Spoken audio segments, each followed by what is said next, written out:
Ganitong gusto kong laman ng isda. Kain tayo guys. Isda na. Tinulang isda. Sarap. Pre-usog.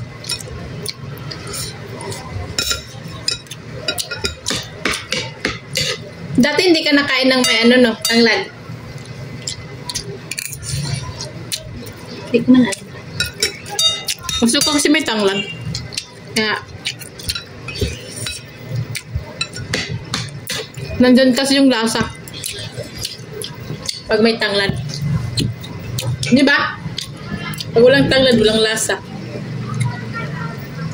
Kahit lalagyan mo pa ng gulay, walang lasa.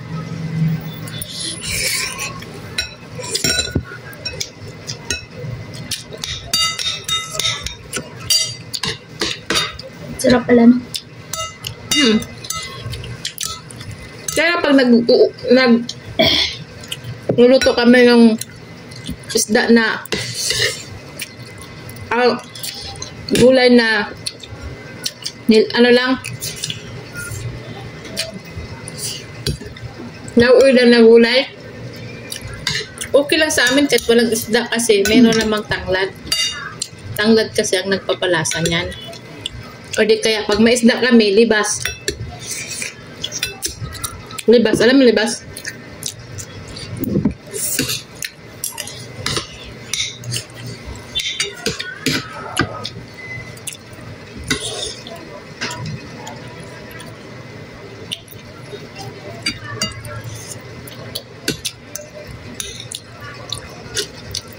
Pag baboy naman,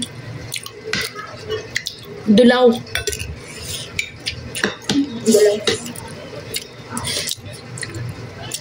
Malapad yung dahon niya. Tapos mabango. Yun nilalagay namin sa alagang baboy. Bagoong. Malapad na dahon. Na green. Na malalaki. Ginagamit pala yan.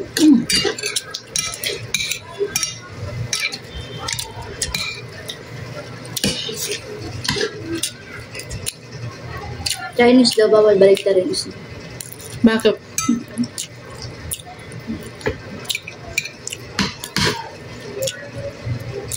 Maraming pamahiin pag Chinese.